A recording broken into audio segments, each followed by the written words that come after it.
السلام عليكم ورحمة الله وبركاته. الحمد لله وحده والصلاة والسلام على من لا نبي بعده. أعوذ بالله من الشيطان الرجيم. بسم الله الرحمن الرحيم. تعاونوا على البر والتقوى ولا تعاونوا على الإثم والعدوان. وقال تعالى في موضع آخر وأن ليس للإنسان إلا ما شاء. শ্রদ্ধেয় যোগ্যতম আজকের এই মাদ্রাসা উদ্বোধনের অনুষ্ঠানের মঞ্চে উপবিষ্ট যোগ্যতম উলামায়ে কিরামগণ, উপস্থিত আছেন গ্রামবাসী ভাইরা, উপস্থিত আছে আমার সামনে ছাত্র বৃন্দগণ। সম্মানিত উপস্থিতি, আজকে এই যে মাদ্রাসাতুস সাফা আলিল বানাত এর ইফতেতাহি অনুষ্ঠান হয়েছে, চলছে, আলহামদুলিল্লাহ খুব ভালো লাগছে। কিন্তু এই প্রোগ্রামটা আরো দরকার ছিল, একটু বিরাট আকারে করা বা অর্গানাইজেশন করা বা প্রচার করা। আমাদের গ্রামে, বিশেষ করে দূর গ্রামে না হলেও বাড়ি বাড়ি বলে কমপক্ষে 50 জন, 30 জন, 40 জন লোকের উপস্থিতি হলে খুব ভালো হতো। তো যাই হোক, যতটুকু হয়েছে।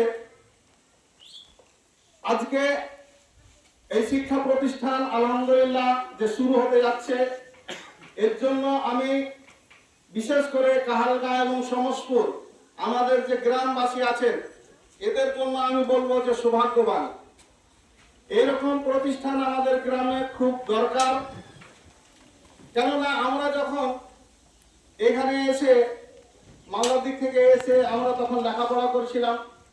তারপরে লেখাপড়া শেষে যখন ফারেক হলাম, মৌলভী ফারেক হলাম আমি, মাওলানা জালালউদ্দিন সাহেব, তখন আমাদের এই গ্রামে হাতের গোনা কয়েকজন আলেম ছিলাম, 4-5 জন, সামান্য 4-5 জন। এবং বাংলা শিক্ষিত মাধ্যমিক পাস, ভাই ওই দিক থেকে পাস করে এসেছিল কেউ, আব্দুল ওয়াহাব সাহেব আমার দাদা, আর কেউ। কিন্তু এইখানে আমাদের গ্রামে মাধ্যমিক পাস ছিল না, কেউ ছিল না। তো আলহামদুলিল্লাহ আজকের বর্তমানে পরিস্থিতিতে আমাদের এই কাহালগাঁও সমসপুরের আমাদের সোসাইটি, যেটা আমরা বাদিয়া সোসাইটি, আলহামদুলিল্লাহ অনেকটা উন্নত হয়েছে, অনেক লেখাপড়া হয়েছে। আজকে আমাদের গ্রামে ধরুন যে MA পাস ছেলে হয়েছে। তো এইভাবে আমাদের আরো দরকার আছে। তো আমাদের গ্রামবাসীরা আমরা উদ্যোগ নিয়ে সে মাদ্রাসা গড়েছিলেন এবং মাদ্রাসাও চলছে। তার পরবর্তীতে কেজি স্কুল হয়েছে, তার পরবর্তীতে একটা মিশনও চলছে আলহামদুলিল্লাহ। কিন্তু এই করে করে আমাদের আরো দরকার আছে প্রতিষ্ঠানে।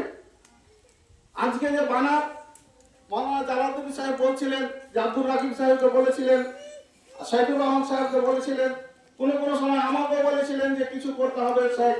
তো যাই হোক, প্রতিষ্ঠানের দরকার আছে, 3-4টা হয়ে গেলে আরো দরকার আছে। যেমন আজকে ধরেন যে অনেকগুলো বানাত হয়েছে, কিন্তু অনেক আমাদের গ্রাম থেকে, কাহালগাঁ সমসপুর থেকে কতজন বাইরে পড়ছে, হয়তো 15-20 জন, এরকমই হবে। বাকি এতজনের বসবাস, প্রত্যেকের ঘরে মেয়ে আছে, কিন্তু হয়তো বাইরে দিতে পারছেন না। অনেকটা সমস্যা হয় যে দেওয়ার ইচ্ছে আছে কিন্তু বয়স বেশি হয়ে গেল, প্রথম দিকে দিতে পারেনি অভাবে, এখন দিতে পারবে, তো বড় হয়ে গেছে, তারপরে 13-14 বছর বয়সে বিয়ে দিচ্ছেন। তো যাই হোক, এগুলো অনেক সমস্যা আছে। যদি একটা গ্রামে প্রতিষ্ঠান হয় তো অনেক কাজে আসবে, অনেক উপকারে আসবে।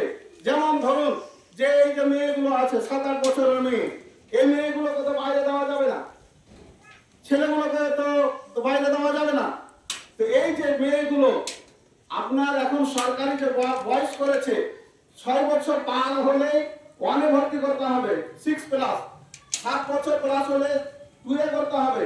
কিন্তু এই মেয়েগুলো যখন এখন মানে সাধারণ করে পড়তে পড়তে এবার 10-11 বছর যখন বয়স যাচ্ছে, তখন ভাবলেন যে বানাতে দেবো, তখন বানাতে গিয়ে 10-12 বছরের মেয়ে 1 ক্লাসে ভর্তি।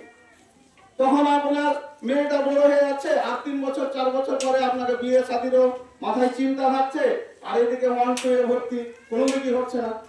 তো এই জন্য এই মাদ্রাসাটার এত উপকার হবে গ্রামবাসীদের জন্য, যে যে মেয়েগুলো এখন কচি কাঁচা আছে, ছোট্ট আছে, সেগুলোকে আপনি এখানে পড়াতে পারলেন, 3-4-5 বছর পড়ালেন। আল্লাহ এই প্রতিষ্ঠান আরো এগিয়ে যাক, যেন ফারাগাত পর্যন্ত হতে পারে ইনশাআল্লাহ। তাহলে তো আপনাকে আর ভাবতে হবে না, বাইরে যেতে হবে না। আর যদি ধরেন যে ততক্ষণে অতদূর না যায়, তাহলে আপনি এখানে 4 পর্যন্ত, 5 পর্যন্ত, 6 পর্যন্ত আপনি পড়িয়ে তো বাইরে দিতে পারেন। আপনার বয়সটা ম্যাচিওর থাকলো, সঠিক বয়সে আপনার মেয়েকে আপনি শিক্ষিত করে তুলতে পারলেন এবং শিক্ষা দিলেন। তো যাই হোক, এই মাদ্রাসা আমাদের কাহালগাঁ এলাকার জন্য এবং আমাদের উত্তর দিনাজপুর তথা চাকরিয়াবাসীর জন্য যেন আমাদের এই প্রতিষ্ঠান উপকারে আসে, আমাদের জন্য কাজে আসে, এবং এই মাদ্রাসাকে যেন আমরা তিল থেকে তার করতে পারি, ধীরে ধীরে এগিয়ে নিয়ে যেতে পারি। আজকের শিশু আগামী দিনের ভবিষ্যৎ, যে এরকম করে যেন আমাদের মাদ্রাসা আরো বড় করতে পারি।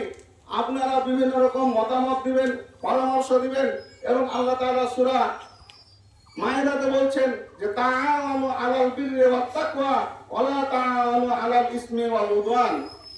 যে আল্লাহ বলছেন যে তোমরা সাহায্য করো, সহযোগিতা করো আলাল বিররি, নেকির পথে এবং খোদাভীতির পথে।